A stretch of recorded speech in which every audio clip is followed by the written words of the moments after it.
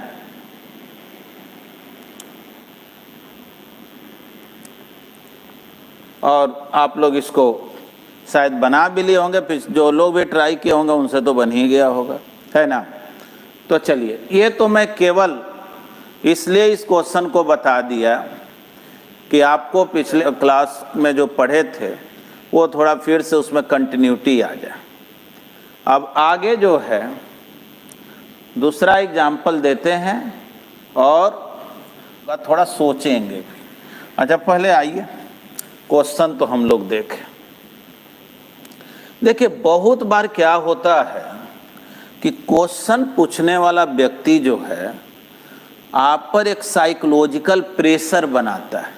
Psychological pressure का मतलब हुआ ना कि वो क्वेश्चन को इस तरह से पूछेगा ना कि क्वेश्चन आपको हार्ड लगने लगेगा, देखते ही लगेगा कि बहुत टफ है, और आप उस क्वेश्चन को छोड़ देते हैं। अब जैसे देखिए, क्वेश्चन है f equal to a 1 minus e to the power b into T. f जो है वो फोर्स है और t जो है वो time. a and b are constants, right.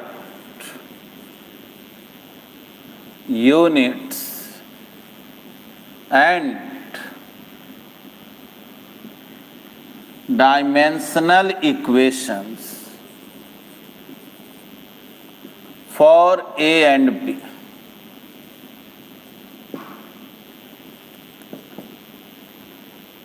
ठीक है, यही क्वेश्चन। कैसे इसको हम लोग बनाएं, देखा जाए।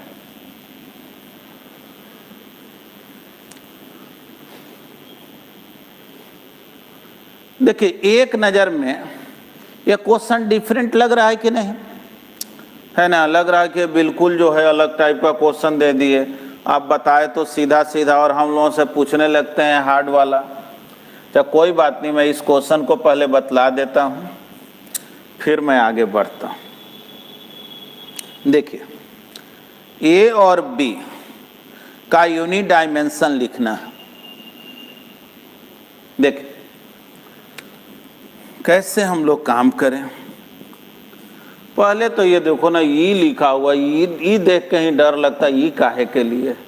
देखो, ई कुछ और नहीं है, ई एक न्यूमेरिक टर्म है जो लॉग वगैरह में जानोगे, एक्सपोनेंशियल इसको बोलते हैं। इसका वैल्यू 2.71 होता है, इसलिए बस समझ लेना कोई न्यूमेरिक टर्म पे पावर है, उसको बहुत दिमाग में लेना नहीं। देखो जी, इसी को ब्रैकेट ब्रेक करता, a minus A E to the power B T. देखो तो सही है कि नहीं, वही इक्वेशन है ना, उसमें नया तो कुछ किए नहीं। अब सोचो, इस इक्वेशन में कितना टर्म है, 3 टर्म, 1 2 3। इतना तो मालूम है ना, जो ए का यूनिट डायमेंशन होगा वही एफ का होगा। यानी इतना तो बोल सकते हैं, dimensionally A is equal to F. तो जाहिर है यूनिट ऑफ ए अगर देखें तो न्यूटन होगा, और डायमेंशनल इक्वेशन देखें, देखो याद करो पिछले क्लास में सिखाए थे कि स्टैंडर्ड कन्वेंशन ये है कि जब भी कोई साइंटिस्ट का नाम यूनिट के रूप में लिखते हैं तो रूल के अनुसार आपको स्मॉल लेटर से स्टार्ट करना चाहिए, यानी न्यूटन कैपिटल एन से ना लिख करके स्मॉल एन से लिखना चाहिए। ऐसे हम लोग कैपिटल एन से भी लिख देते हैं तो उसको गलत नहीं मानते हैं, ठीक ना। लेकिन जैसे रेस्निक हेल्डे सब का बुक देखेंगे तो सब में स्मॉल लेटर से ही लिखेगा। और हम लोग के इंडियन राइटर में जनरली जो है ना शुरू से ही कैपिटल एम लिखाते रहा है, तो खैर अब कैपिटल एम और स्मॉल एन से तो कोई फर्क पड़ना है। लेकिन ये जानेंगे कि कोई अगर पूछ दे कि स्मॉल एन से लिखना चाहिए कैपिटल से, तो बोलेंगे स्मॉल एन से। जब भी यूनिट के रूप में न्यूटन लिखेंगे, वही न्यूटन्स लॉ लिखेंगे तो कैपिटल से लिखेंगे। अब चलिए एफ का डायमेंशनल इक्वेशन, तो M L T to the power -2। चलो इस स्टेप में तो दिक्कत है नहीं, ए का तो कोई यूनिट डायमेंशन है नहीं, ये तो ई तो एक्सपोनेंशियल है, इसका कोई यूनिट डायमेंशन, ई का अपने आप में कोई यूनिट डायमेंशन नहीं होता। और ई पर पावर बीटी है, तो याद करो तो पिछले क्लास में एक लाइन लिखवाए थे कि जो पावर होता है कोई भी न्यूमेरिक टर्म पे जो पावर दिया जाता है, उस पावर का कोई यूनिट डायमेंशन नहीं होता है। कोई भी न्यूमेरिक टर्म पे जो पावर, तो सोचो ई पर पावर है बीटी, तो बोलेंगे क्या कि b into T is unitless and dimensionless. इसका कोई यूनिट डायमेंशन होने वाला नहीं, ठीक, यूनिटलेस एंड डायमेंशनलेस। थोड़ा देखेंगे तो पूछा जाए b का यूनिट क्या होगा, तो देखो जी बोलेंगे कि देखो टाइम का यूनिट होगा, b का भी यूनिट होगा, लेकिन b इंटू टी का कोई यूनिट नहीं होगा। तो थोड़ा कॉमन सेंस से सोचो ना, टाइम का यूनिट सेकंड होता है, तो b का यूनिट हम क्या लिख दें जिससे इसका कोई यूनिट हो ही नहीं। तो अगर b होता 1/सेकंड और टाइम होता सेकंड, तो सेकंड सेकंड कट जाता है कि नहीं। तो देखो उसके लिए रूल क्या है, जो डायमेंशनलेस रहे ना उसको सीधे लिख देना इक्वल टू 1, माने इधर कोई यूनिट नहीं लिखेंगे, मतलब कि ये यूनिटलेस। ऐसे भी आप जानते हैं यूनिट डायमेंशन निकालते समय हम लोग न्यूमेरिक वैल्यू तो बोलते नहीं है कि 5 न्यूटन 10 न्यूटन, न्यूटन न केवल बोला जाता है, 5 तो बोला नहीं जाता है। इसीलिए b इंटू टी अगर यूनिटलेस है तो उसके बदले क्या लिख दें 1। अब देखेंगे तो b हो गया 1/t, तो यूनिट ऑफ b, तो जाहिर है यूनिट ऑफ b 1/सेकंड यानी सेकंड पावर -1।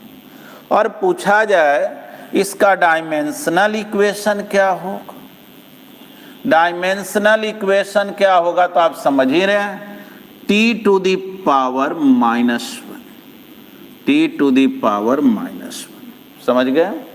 चलिए उम्मीद है ठीक ना। पावर पे टाइम कैसे होगा, अरे खाली टाइम नहीं ना है, b भी ना है, b इंटू टी मिल करके क्या हो गया यूनिटलेस एंड डायमेंशनलेस, ठीक ना। केवल टाइम रहेगा तब ना दिक्कत है, इसीलिए ना b है। हाँ ठीक है। अब देखिए एक क्वेश्चन आपको दे रहे हैं, जल्दी से इसको बना के दिखाइएगा। पिछले क्लास में आप लोग वर्क का डायमेंशन पढ़े थे, वर्क का यूनिट डायमेंशन ये सब पढ़े हुए हैं। W जो है वर्क को डिनोट कर रहा है। अब यहाँ पर जो है A है,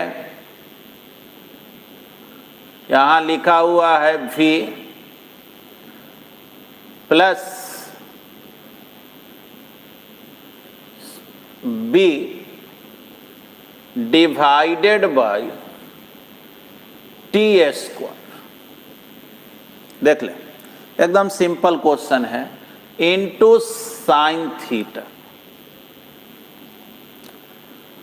W जो है ना वो वर्क के लिए है, V जो है वो वेलोसिटी के लिए है, और T जो है वो टाइम के लिए है। ऐसा करते हैं, यहाँ पर लिख दे रहे हैं साइन C इंटू टी। जाहिर है T तो टाइम है। अब आपसे कहा जा रहा है कि A, B और C जो है वो constant, A, B and C are constant. Write unit या सीधे डायमेंशनल इक्वेशन लिखें। Right dimensional equation for A, B and C। चलिए जल्दी से लिखें।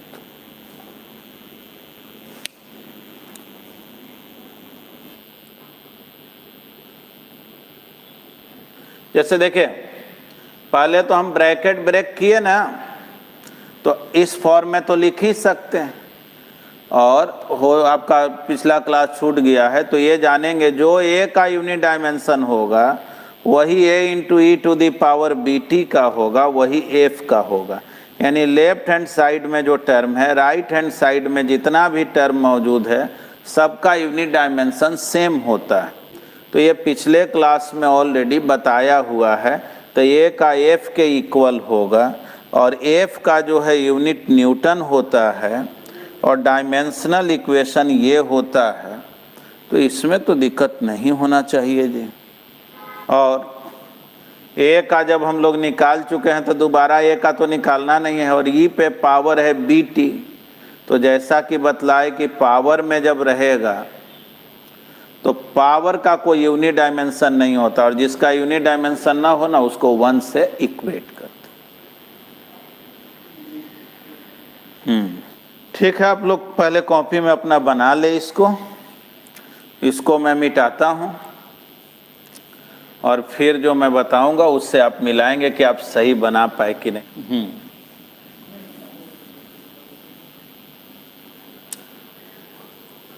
देखिए, आपसे एक क्वेश्चन पूछा जाता है अक्सर कि ये बतलाओ कि क्या ऐसा कोई क्वांटिटी है जिसका यूनिट है लेकिन डायमेंशन नहीं। ठीक ना, ऐसा कोई फिजिकल क्वांटिटी है क्या जिसका यूनिट है लेकिन डायमेंशन नहीं। ठीक ना, अगर ये क्वेश्चन आप ट्राई कर लिए तो मेरे इस क्वेश्चन का भी जवाब देंगे। क्या ऐसा कोई फिजिकल क्वांटिटी पॉसिबल है जिसका यूनिट तो हो लेकिन डायमेंशन नहीं। आप बोलेंगे एंगल जो होता है ना, आपको बोलना है एंगल का जो है यूनिट तो आप बोलते हैं ना, जैसे 30 डिग्री 60 डिग्री या रेडियन में बोलते हैं, लेकिन एंगल का कोई डायमेंशन नहीं होता। ठीक ना, यूनिट होता है रेडियन लेकिन डायमेंशन नहीं होता। हाँ ठीक है, चलिए बहुत लोग इसका जवाब जान रहे हैं। चलिए आइए देखें,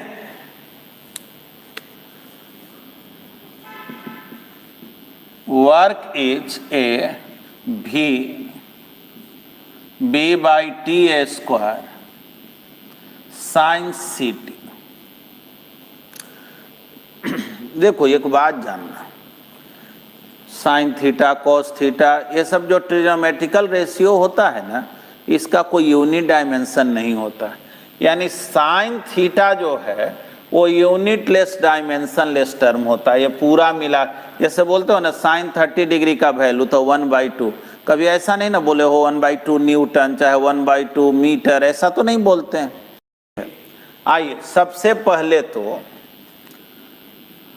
आप ये काम कर लें, ब्रैकेट को ब्रेक कर लें। हाँ ठीक है, साइन को भी मल्टीप्लाई ही कर दे रहे हैं। Sine C T A B by T A square sine C T. देखिए इतना तो आप जान रहे हैं कि साइन सी टी का कोई यूनिट डायमेंशन नहीं, और जो एंगल भी होता है ना, एंगल में कौन है सी टी। जहाँ 30 डिग्री 60 डिग्री लिखते थे वहाँ सी टी लिखा हुआ, तो सी टी का भी कोई डायमेंशन नहीं। और ये आपको मालूम है कि प्रिंसिपल ऑफ होमोजेनिटी के अनुसार जो इसका डायमेंशनल फार्मूला होगा वही इसका होगा, वही इसका होगा। तो हम लोग बोलेंगे कि डायमेंशनली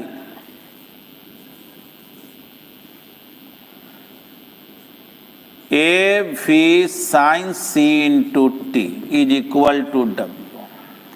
हमको ए का निकालना है W by V sine C T. यहाँ लिख दे रहे हैं sine C into T is dimensionless, unitless भी बोलेंगे, डायमेंशनलेस। हमको यहाँ क्वेश्चन में है कि डायमेंशन निकालना, डायमेंशनलेस क्वांटिटी है ना। ठीक, तो सोचो तो इसका डायमेंशनल इक्वेशन क्या हो? डायमेंशनल इक्वेशन ऑफ ए, थोड़ा सोचो तो वर्क का डायमेंशनल इक्वेशन क्या होता है आप पिछले क्लास में सीखे थे। M L power 2 T to the power -2 देख लेंगे अपने कॉपी में। और वेलोसिटी जो है L T to the power -1 है ना, वेलोसिटी ये। तो सोचो तो क्या आ गया, एम, एक एल तो गायब हो गया, टी को ऊपर ले जाएंगे तो पावर -1, देख लो, M L T to the power -1, ये आ गया ए का। अब हम लोगों को काम करना है बी के लिए। तो देखो साइन सी टी का तो कोई डायमेंशन होना नहीं है, तो A B by T square W के इक्वल होगा, डायरेक्ट लिख दे रहे हैं। Dimensionally A B by T square W के इक्वल लिख दिया, क्योंकि साइन सी टी लिखाएगा भी तो उसका तो कोई यूज है नहीं। अब बोलो निकालना बी का है तो डब्ल्यू into t square by a. सोचो तो डायमेंशनल इक्वेशन बी के लिए लिखना है, डायमेंशनल इक्वेशन ऑफ बी। तो सोचो तो क्या लिखा जाए। तो डब्ल्यू का मालूम है ही, वर्क है, टी तो खैर टाइम है ही, और कैपिटल ए का ऑलरेडी हम लोग निकाल चुके हैं डायमेंशनल इक्वेशन यहाँ पे। तो क्या हो गया, डब्ल्यू का हो गया M L power 2 T power -2 T power 2 divided by a हो गया M L T to the power -1। देख लो तो एम एम कैंसिल, एक एल यहाँ लिख दे रहे हैं, एक एल हुआ। और क्या होगा जी, ई टी तो -2 + 2 गायब होगा, एल इंटू टी हुआ क्या, देख लो तो यही ना बचेगा। ऊपर वाला तो टी गायब हो ही चुका है, एम गायब हो ही गया। अगर स्टैंडर्ड फॉर्म में लिखना होता तो ऐसे लिख देते एम नॉट एल टी, बस हो तो गया। लेकिन ये तो ए और बी का ना निकला। आप कोई कहेगा सी का कैसे निकलेगा, तो बोलेंगे देखो एंगल के जगह सी इंटू टी, तो बोलेंगे c into T is dimensionless quantity. याद रखना ये यूनिटलेस नहीं है, डायमेंशनलेस। इसका यूनिट तो रेडियन होता ही, सी इंटू टी का यूनिट जो है वो रेडियन होता है, लेकिन डायमेंशन इसका नहीं होता। एंगल ही है ना ऐसा फिजिकल क्वांटिटी, इसका यूनिट होता है लेकिन डायमेंशन नहीं। तो c इंटू टी जो है उसको 1 लिख दिए, तो c क्या हो गया 1/t। तो यूनिट ऑफ c क्या हो गया, तो 1/सेकेंड, यानी कि सेकेंड पावर -1। और अगर डायमेंशन पूछा जाए या डायमेंशनल इक्वेशन पूछा जाए तो t टू द पावर -1 यही होगा, है ना। ये सब जो क्वेश्चन है ना, इसको बहुत टफ क्वेश्चन समझा जाता है यूनिट डायमेंशन में। तो चलिए ये सब जो आप लोग समझ रहे हैं तो फिर आपको बहुत दिक्कत होने को है भी नहीं। अब यहाँ से जो है ना यूज के टाइप को चेंज कर रहे हैं। चलिए ध्यान से देखेंगे। अब जो है हम लोग आगे देखते हैं दूसरा यूज कि कैसे डायमेंशन मेथड से हम लोग एक सिस्टम से दूसरे सिस्टम में यूनिट को कन्वर्ट करते हैं। एकदम हम आपको सिंपलेस्ट मेथड बतलाएंगे। इसके बाद वही यूज सिखाना है कि कैसे जो है एक से ज़्यादा फिजिकल क्वांटिटी में हम लोग रिलेशन निकालते हैं, या डायमेंशनल इक्वेशन भी हम लोग MLT में न लिख करके दूसरे फिजिकल क्वांटिटी के टर्म में कैसे लिखते हैं। तो खैर अभी आप देखें, पहले जो सिखा रहे हैं उसको सीखें, वो सब पर आएंगे। चलिए, कन्वर्सन ऑफ यूनिट्स। जैसे आपसे कहा गया क्वेश्चन में, convert unit of force from SI system to CGS system of unit।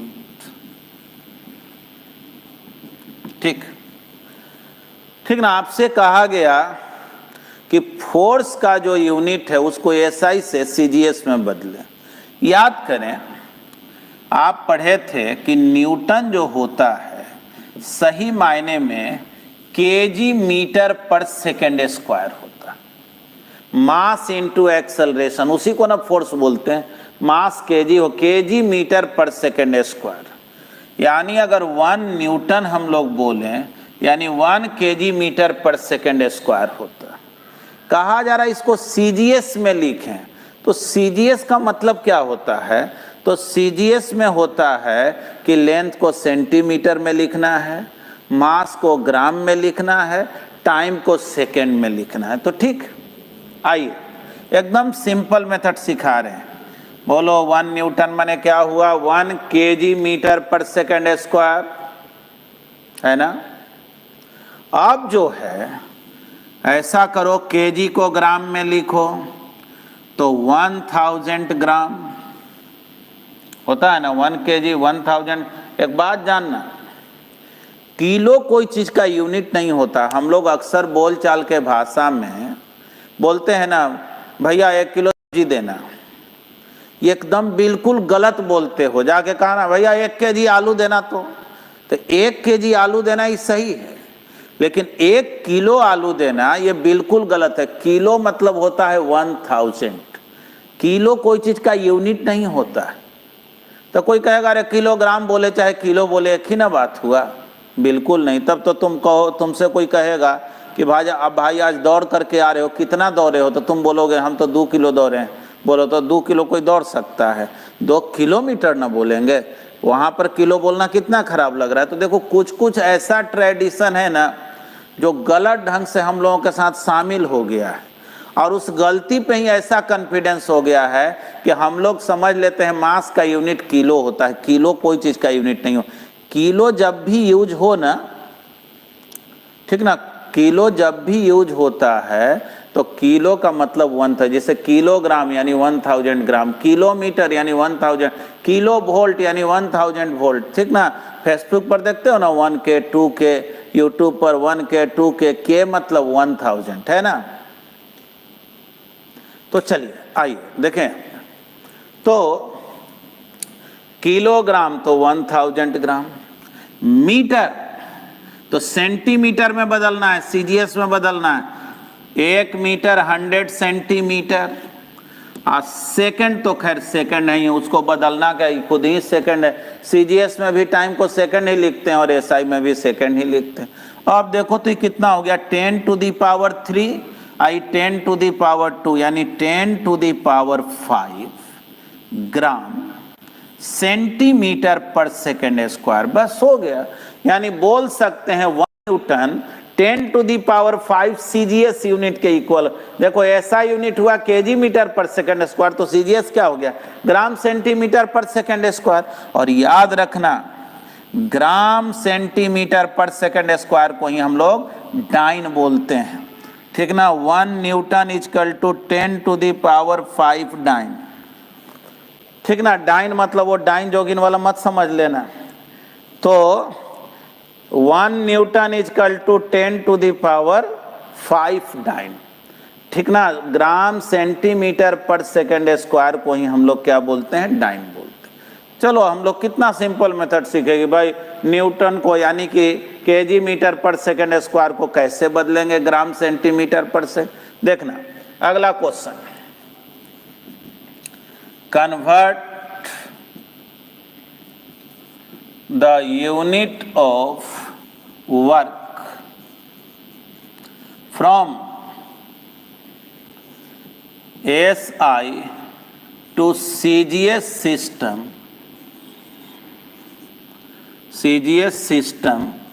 of unit।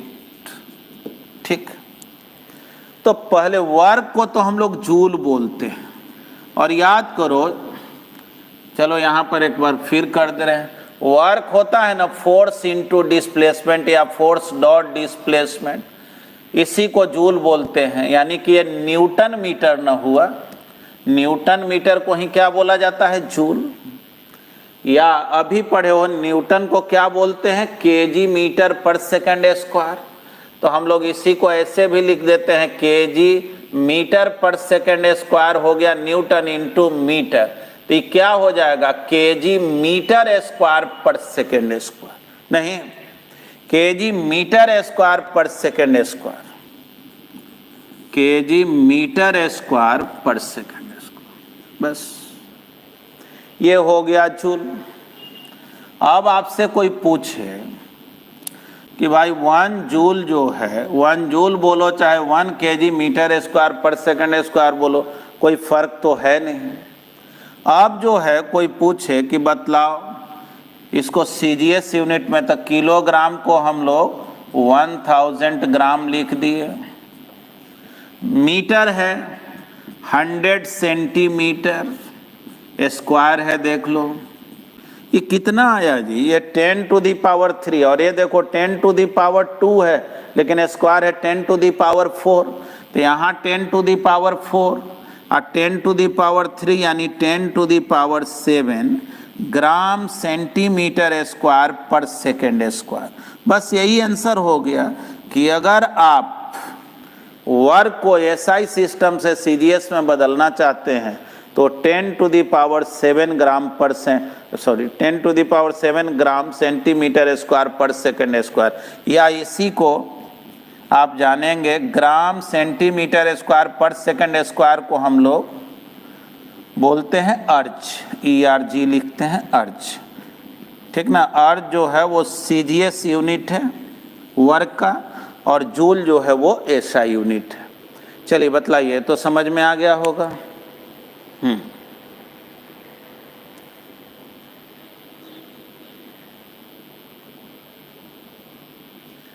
चलिए एकदम सिंपल मेथड आपको बता ही रहे, इसमें कोई दिक्कत होने को नहीं है। तो जाहिर है जब इतना कुछ बतलाए हैं तो कुछ पूछने का भी हक तो बनता ही है ना। तो चलिए इसको मिटाते हैं और आपको जो है एक क्वेश्चन दे रहे, देखेंगे। क्वेश्चन है कि कैपिटल जी, जिसको हम लोग ग्रेविटेशनल कांस्टेंट बोलते हैं, उसका वैल्यू होता है 6.67 into 10 to the power -11 newton metre square पर केजी स्क्वायर। यही होता है एसआई सिस्टम में कैपिटल जी का वैल्यू। क्वेश्चन है write the value of G, capital G bracket में लिख दे रहे हैं gravitational constant, gravitational constant into CGS system of unit. चलिए जल्दी से इसको बना के दिखाएं। आप अगर इसको सीजीएस सिस्टम में लिखते तब ये वैल्यू क्या लिखना पड़ता।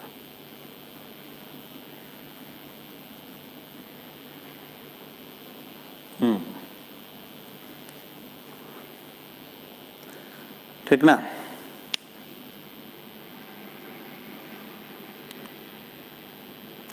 बताइए वैल्यू कितना होता, सब आप बता देंगे, एकदम बहुत आसान है। अभी आप सीखे ही हैं कि न्यूटन को सीजीएस में डाइन करते हैं तो न्यूटन को डाइन में बदल लेंगे, मीटर है तो उसको सेंटीमीटर में बदलेंगे, केजी है तो उसको ग्राम में बदलेंगे। देखिए कितना आता है।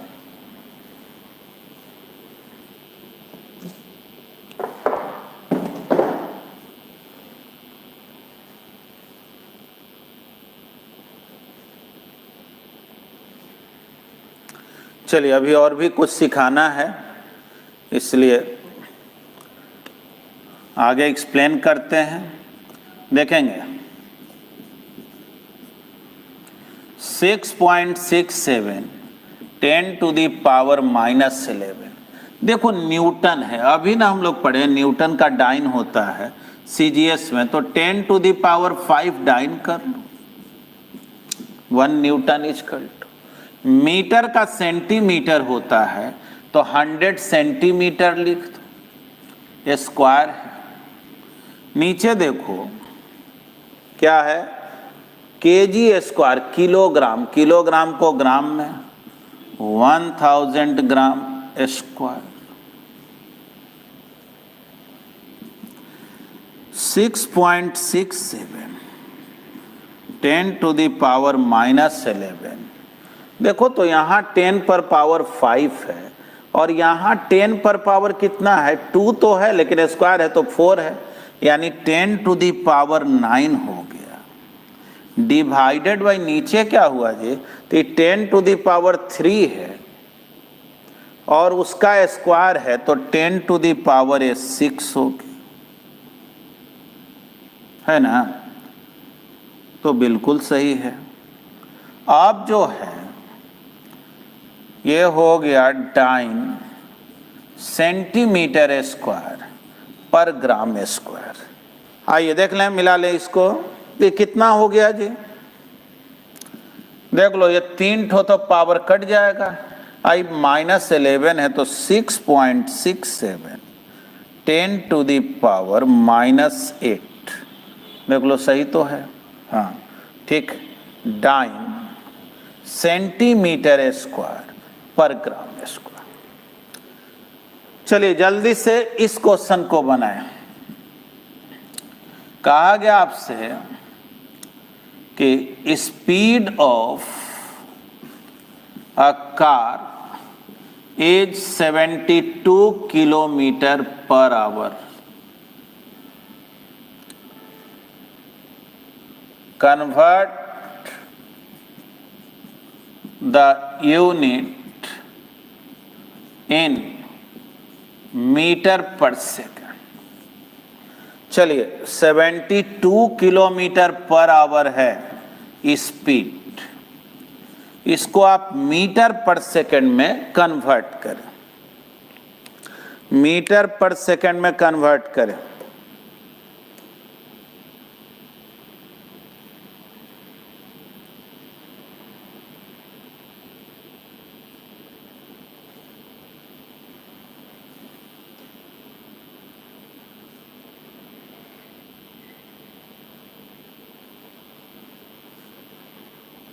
इसमें तो कोई दिक्कत नहीं ना है, ये तो बिल्कुल समझ गए होंगे, कोई प्रॉब्लम नहीं है। 20 मीटर पर सेकंड तो बिल्कुल सही है। देखिए मीटर पर सेकंड में लिखना है 72, बतलाओ ना किलोमीटर को क्या लिख दें, तो किलोमीटर को मीटर तो 1000 मीटर, और आवर को क्या लिखें सेकंड, तो 60 × 60। देख लो तो 2 ठो 0 तो गायब हो गया और ये नीचे सेकंड हो गया ना। देख लो ये ऊपर में 10 नीचे 36, यानी 5/18 मीटर पर सेकंड। ये पहले से भी 9th 10th में भी सीखे होंगे कि किलोमीटर पर आवर में जब भी स्पीड दिया रहे और उसको मीटर पर सेकंड में लिखना हो तो कुछ अलग से करने की ज़रूरत नहीं है, 5/18 से मल्टीप्लाई कर दें। देखो 18 4 जा 72, 4 × 5 20 मीटर पर सेकंड, है ना, एकदम आसान, कोई बात नहीं। चलिए, कन्वर्सन ऑफ यूनिट तो आप सीख गए, है ना। बुक वगैरह में और थोड़ा डिफिकल्ट मेथड ही दिया रहता है, और ये एकदम सिंपल मेथड है, और उम्मीद है आप लोग सब समझ रहे हैं, बना भी ले रहे हैं आप लोग, कोई दिक्कत अब होगा नहीं। अब देखिए मेन यूज पे आते हैं,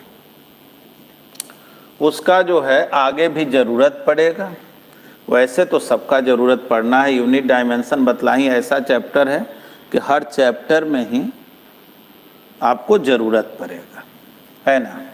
एकदम सिंपल है भी। देखिए कहा जाता है ना कि ऐसे भी आप एक सीक्वेंस में पढ़ेंगे तो बहुत टफ है नहीं।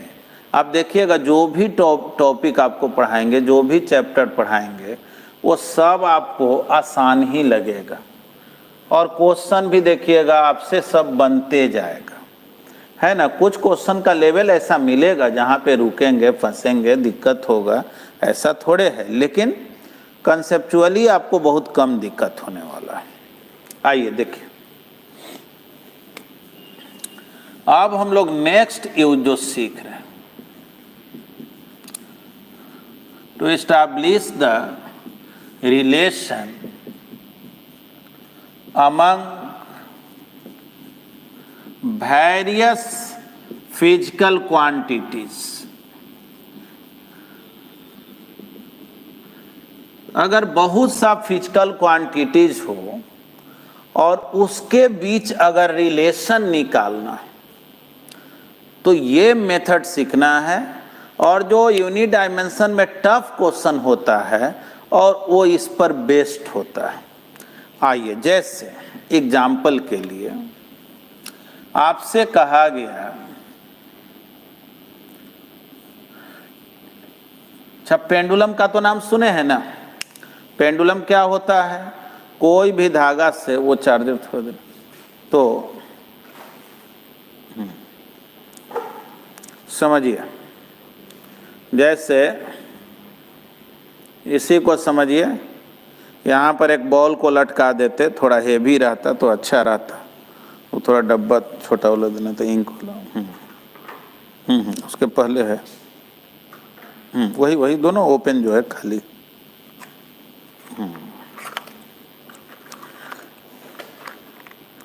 जैसे देख,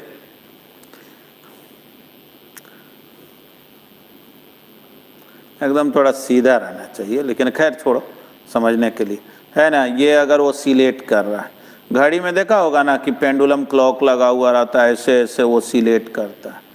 तो एक ओसिलेशन का मतलब क्या होता है, जैसे मान लो अभी यहाँ पर है और यहाँ से यहाँ पहुँचा, अब फिर वापस यहीं गया ना, तो इसको एक ओसिलेशन बोलते हैं, ठीक ना। जैसे देखो यहाँ से चला, जहाँ से चला फिर वहीं पहुँच जाए, ठीक ना।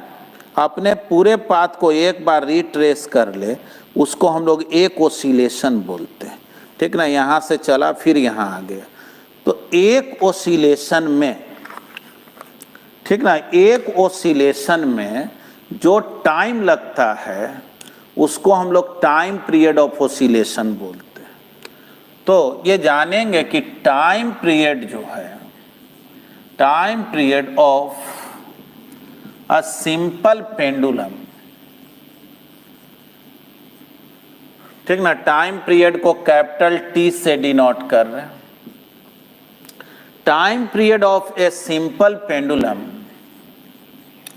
Depends on its length. जो वायर से लटकाए हैं ना, उस वायर का जो लेंथ को स्मॉल एल बोल दे रहे हैं, एंड एक्सेलरेशन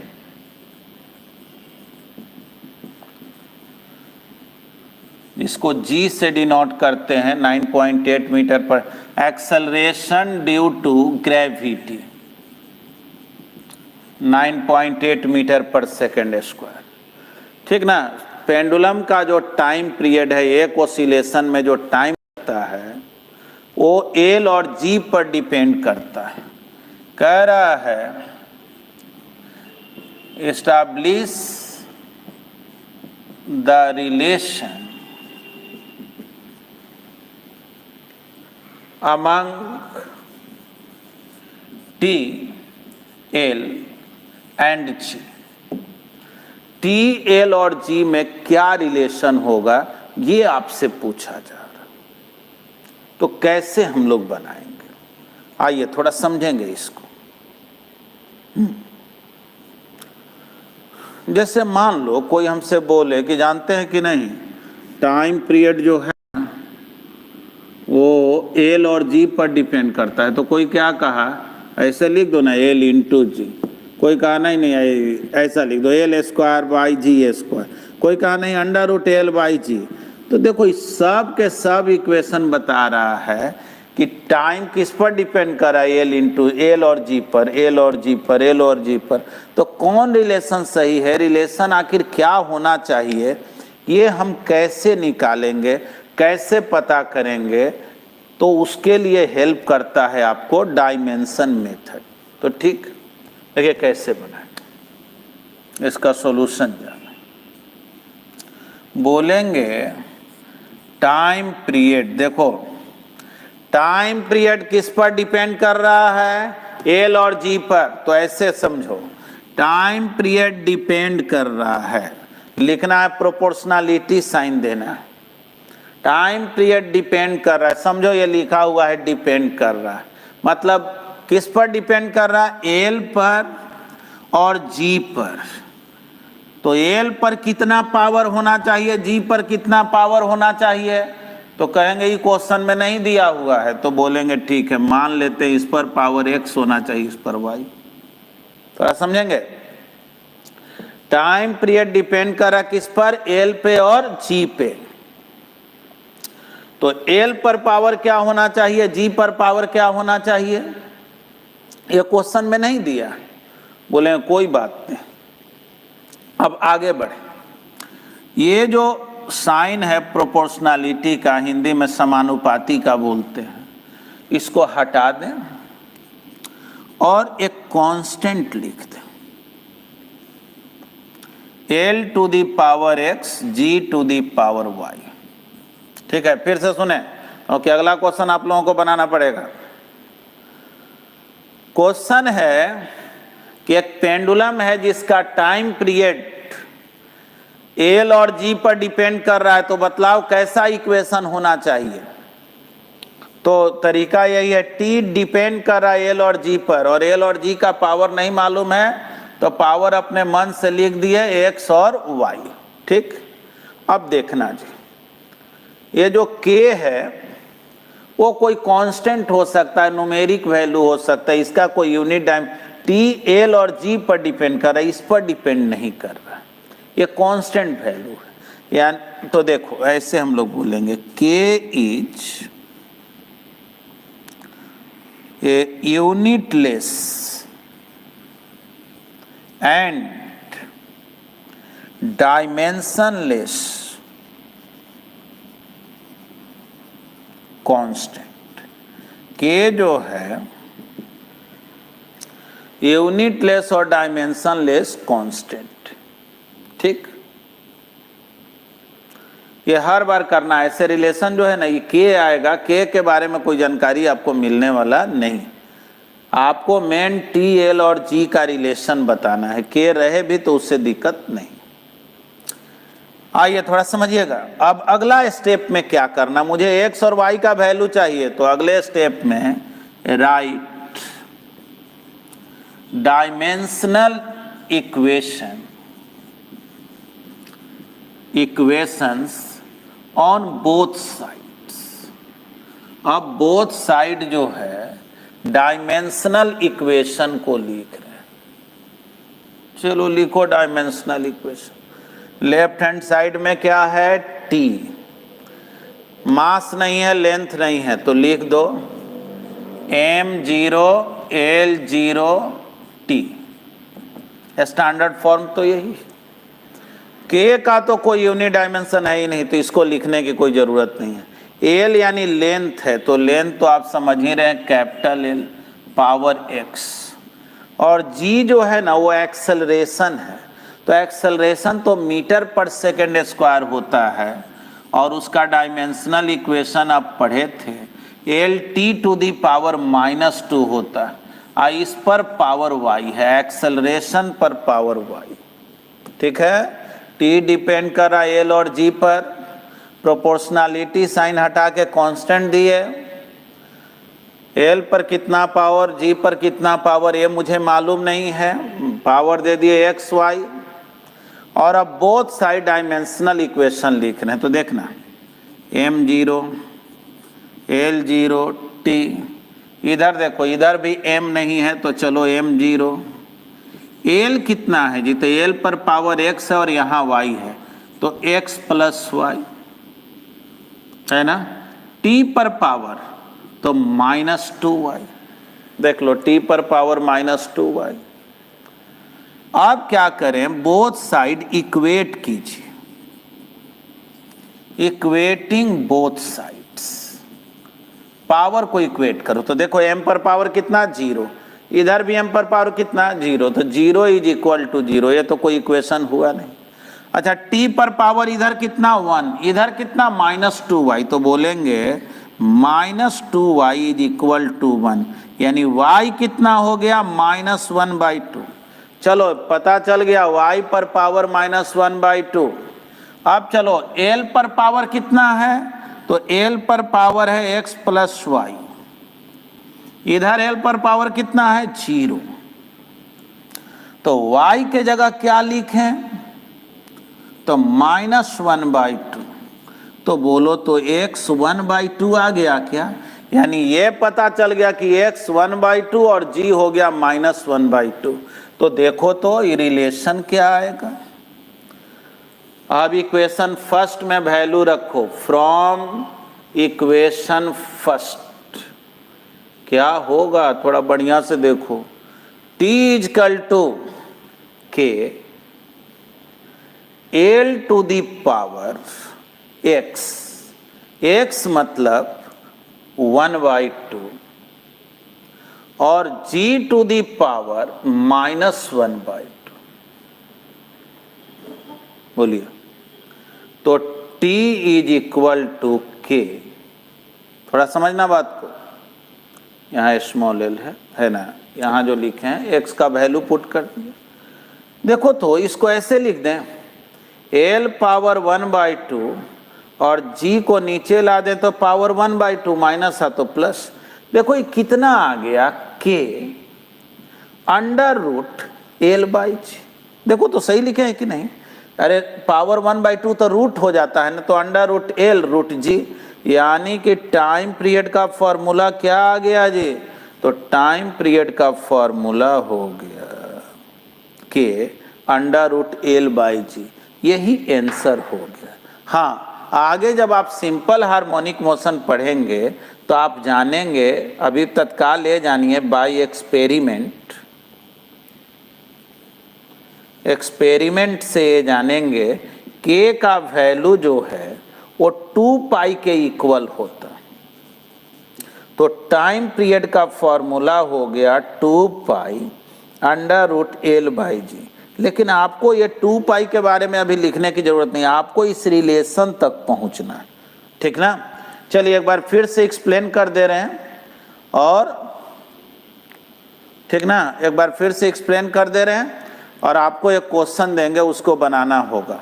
तो चलिए क्वेश्चन क्या था कि सिंपल पेंडुलम का टाइम पीरियड लेंथ और जी पर डिपेंड कर रहा है, तो जैसे ही बोला ना डिपेंड कर रहा है एल और जी पर, पावर दे दिए एक्स और वाई, प्रोपोर्शनलिटी साइन हटा के कांस्टेंट दे दिए, ये इस कांस्टेंट का कोई यूनिट डायमेंशन नहीं होता है। अब क्या कीजिए, बोथ साइड डायमेंशनल फार्मूला लिख दें, और जो भी मास पर एल पर टी पर पावर है उसको इक्वेट करें, अपने आप ही एक्स और वाई का वैल्यू निकलेगा।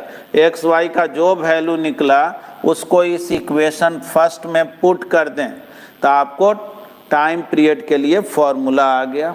उम्मीद है आप लोग समझ गए हैं, क्योंकि ये क्वेश्चन आपको मैं दूंगा अभी, कि आप लोग ट्राई करें।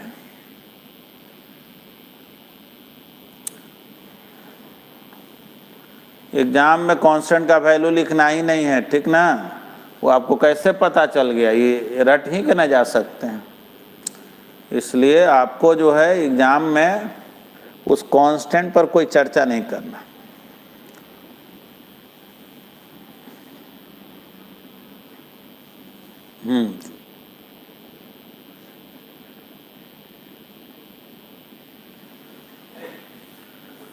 देखिए यहाँ l पर पावर x है, इधर l पर पावर y है, तो दोनों को मल्टीप्लाई करेंगे ना, है ना। जैसे आपसे कोई कहे x square into x to the power 3, तो इसको x पे पावर 5 बोलते हैं कि नहीं। तो वैसे ही l पर पावर x इंटू l पर पावर y, तो क्या बोल देंगे, x प्लस वाई कैसे यहाँ 3 + 2 5 हुआ, वैसे ही, ठीक है ना। उम्मीद है आप समझ गए होंगे, ठीक ना।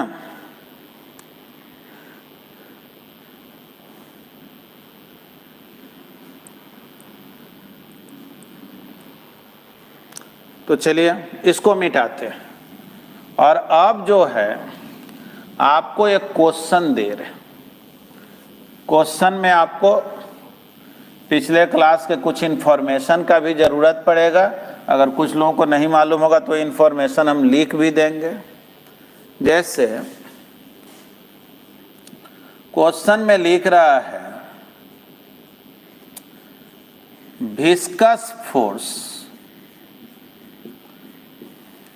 ब्रैकेट में लिख दिया F। अब देखो फोर्स माने फोर्स, विस्कस फोर्स हो चाहे फ्रिक्शन फोर्स हो या स्प्रिंग फोर्स, उससे यूनिट डायमेंशन को क्या लेना देना है। सब का यूनिट तो न्यूटन ही होगा। डायमेंशनल इक्वेशन mLT⁻⁻² ही होगा। कह रहा क्वेश्चन में कि viscous force acting on a ball depends on coefficient of viscosity, ठीक ना, depends on coefficient of viscosity, जिसको हम लोग ईटा सिंबल से डिनोट करते हैं। coefficient of viscosity, radius of the ball, radius को जो है ना हम लोग स्मॉल r से डिनोट करेंगे, radius of the ball, and velocity v से डिनोट कर रहे हैं, वेलोसिटी ऑफ द बॉल। कह रहा फोर्स जो है वो कोफिशिएंट ऑफ विस्कोसिटी, रेडियस भी एक तरह से लेंथ ही ना हुआ, तो यानी समझ लो यूनिट के व्यू से बोलेंगे तो रेडियस को भी तो मापेंगे तो मीटर सेंटीमीटर ऐसे ही ना, तो उसके लिए भी डायमेंशनल इक्वेशन का बात होगा तो एल बोलेंगे, लेंथ बोलेंगे, है ना। कहा जा रहा आपसे establish the relation among F, eta, R and V। चलिए थोड़ा सा आपको रिलेशन बताना है, हम थोड़ा सा और हेल्प कर दे रहे हैं। क्या भाई, फोर्स डिपेंड कर रहा है क्या चीज पे, कोफिशिएंट ऑफ विस्कोसिटी, ईटा पे, रेडियस पे, वेलोसिटी पे, लेकिन कितने पावर पे ये मुझे मालूम नहीं। चलो पावर लिख दिए x y z। अब जो है प्रोपोर्शनलिटी साइन को हटाकर क्या करो, कांस्टेंट दो। अभी ये काम किए थे और बोलेंगे k is a unitless and dimensionless constant, ठीक ना, dimensionless constant। हो सके कुछ स्टूडेंट को ईटा का यानी कोफिशिएंट ऑफ विस्कोसिटी का डायमेंशनल इक्वेशन नहीं पता। जो लोग क्लास पहले नहीं, जो क्लास किए उनको तो पता है ही। हम यहाँ लिख दिए ईटा के लिए डायमेंशनल इक्वेशन mL⁻⁻1 T⁻⁻, और जल्दी से मुझे x y z का वैल्यू आप बताएं।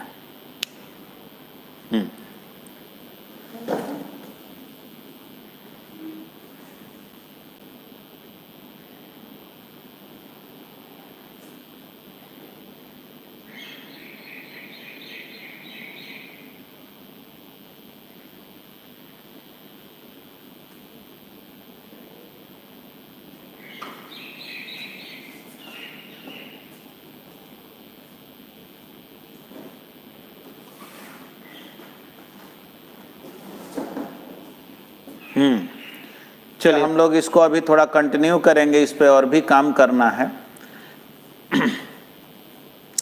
चलिए आइए, जो लोग भी सॉल्व करेंगे और सही सॉल्व करेंगे तो एक्स वाई और जेड तीनों 1 ही आएगा आपका।